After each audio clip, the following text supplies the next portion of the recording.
this being a second marriage for both of us. Yeah. Did you have pause on getting married again? No, I don't think I ever had pause on getting married again. I had pause on whether or not I would meet the right person to ever marry My again. Lord. I had pause on that. I had pause on dating. I had pause on what it would take to actually get to the marital space. I never doubted that I was a wife. So that was never a question for me. It was the journey of actually getting here. I didn't like dating. Yeah. I didn't like dating. I didn't like, for some people it's fun. You getting to know people. Listen, I don't want to know everybody color.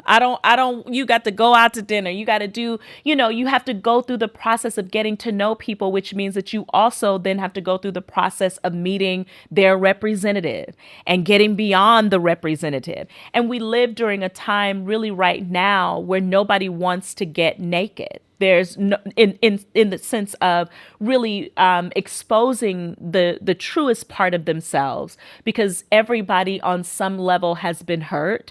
And so when you're showing up to the dating space, a lot of times you're doing so fully armored, and it doesn't always lend to people getting to know really the truest part of who you are.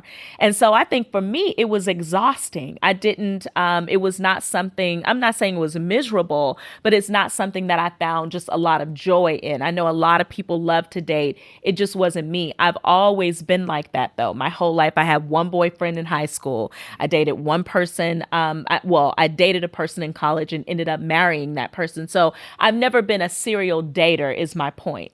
I've dated, but not a serial dater. And so I think I just didn't know if I would get to marriage again because I had not had experiences that made me feel like marriage would be a part of the cards. So I was literally holding on to what God told me, not what I was experiencing in my dating life. Wow. Yeah.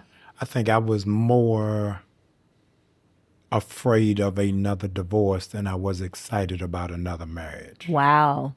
Yeah. Yeah. Yeah. Man, I don't know if I can live through that trauma again. Yeah. And I think that was probably my greatest hurdle my parents were examples. Yeah. Both sets of grandparents were examples. I like, man, that's a rough thing. My therapist said divorce is worse than death because you still have a body walking around. Yeah. So you never get, quote, closure, that you're still having to walk through it. What would you say to people who won't give themselves permission to go back into that space? Because it requires a lot of vulnerability. Oh, sure. To open yourself up to that level, not just of joy, but also of pain. Yeah, no, I would say that divorce is like, it's like any experience we have in life. Yeah. Regrettably, nobody goes into, you don't go into marriage believing that you're going to get divorced. I don't think anybody with the right intentions and motives plans for that. But I believe that it is a life experience like other experiences that we have. And so you cannot hold yourself hostage to what happened before. The only thing that you can do, the only thing that I did was take responsibility for my role in the demise of my marriage, the things that I could have done better, the things I could have done differently. And I have equipped myself with all of those things so that this marriage will be healthier, will be able to thrive, so that I can show up as the best person I can be, as the best woman that I can be. And so I would encourage people to do the same thing. Don't let any experience hold you, imprison you to what you once were or what one decision was or a situation was. You have the right to be liberated. Yeah. And I think, oftentimes God has liberated us from a thing that we continue to keep ourselves in bondage to. And so if God says that we are free, how then do we keep ourselves imprisoned in something that we don't have to stay in? No, that's powerful. When you were navigating towards marriage for a second time, the most reoccurring thought was what? That's a good question. I think it was around, can this really work? Is this something that is going to hurt me? Or is this something that is going to push me and grow me and cause me to be a better woman? The type of pain that you feel coming from a divorce, it's pain that you don't forget. And so you're reminded of that when you're thinking about, I know that when I was thinking about marrying again. I wasn't led by that, but I was reminded of that. And so, when when I was considering it, I'm like, I don't ever want to feel that again. And so if I go into this, is there the possibility of me feeling that type of pain again? Is there the possibility of me going through that type of experience again? And I think that was what I thought about. I asked you, regularly, are you good?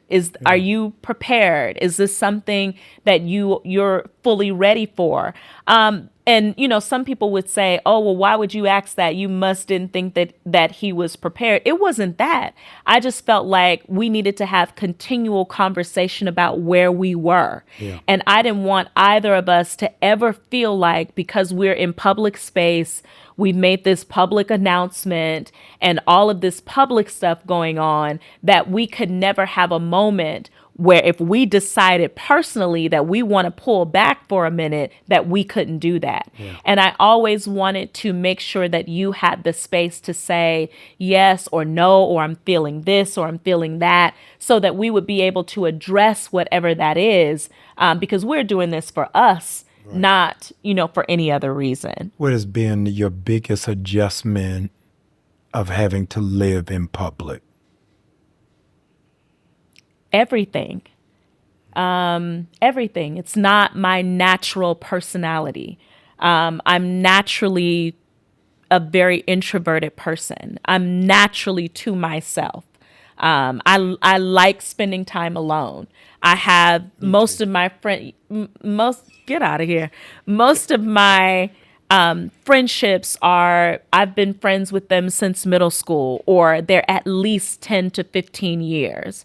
I've recently, have some newer relationships, but I say all of that to say that I have a very extroverted calling, but I'm a very introverted person. That's me. It is not you. No, it is me. Not you at all. Yes. You on all day, every day, 24 hours a day. You are not a shy person at all. Me, on the other hand, I actually am. So I think what has been most uncomfortable about it is just every part of your life, people peering into. I saw someone wrote something very nasty, as they do, and another person commented to her, oh, well, you can say whatever you want to say. If they're in public space, they have to take it. No, I ain't got to take nothing. You don't have the right to be cruel or disrespectful or dishonorable. Yes. I see your face. Because someone is in public space. So what y'all don't know, this is a warning.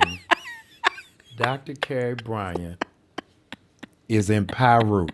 She is a blood, a gangster disciple.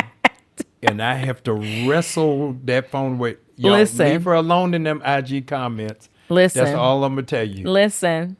I can only hold her back when I'm present. Listen, I'm a kind person. I'm a sweet person. But listen, all right now. All right, we only gonna go so far. Yes. All right now. So I try to be gracious, but you don't have a right to be disrespectful to somebody because you feel like they're in public space. Yes. And I think that's who you don't know. Who you don't know. Yes. So a part of it is you piece together this idea of who people are, and you have built an opinion about that.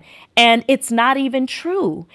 And let me go further to say, there are things that I might not like in public space. There are things that I might not agree with in public space. I don't make it my business to feel like I need to comment comment on every single thing that people do. If I don't like what you got on today, that's your life. I don't go to your page. It's devastating. No, you and your spirit is devastating. You was devastating. I'm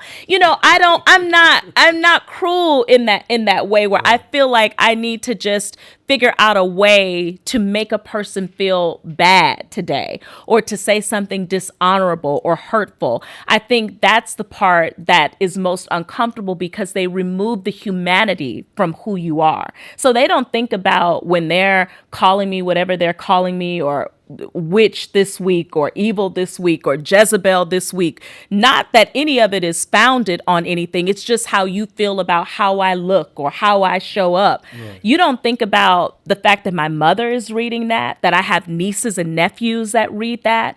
And it's just things that are disgusting. And typically they are the ones who have servant for Jehovah in the caption of their Instagram profile. Now, you a servant of Satan. You ain't no servant of Jehovah. Because anytime you can call yourself a believer and fix your mouth to go on someone's page to say something that is despicable to them, you don't serve God, you serve Satan. And if you think that the Holy Spirit is leading you to do that, I suggest you go back and check the fruit of the Spirit so that you really know how you are operating. So I think that that's the stuff that is uncomfortable. But then also let me say this. I have feelings and emotions, but the Lord told me at least about 8 years ago. He said to me one day, I was just in prayer. He said, you have to know who you are now, because where you are going, you won't be able to figure it out later. And so while I have insecurities, like everybody has insecurities, I am anchored in what God has said about me. And that is the thing that keeps and sustains me. So I'm not moved by who doesn't like my outfit today. I'm not moved by who may not resonate with my ministry or my voice. That's okay.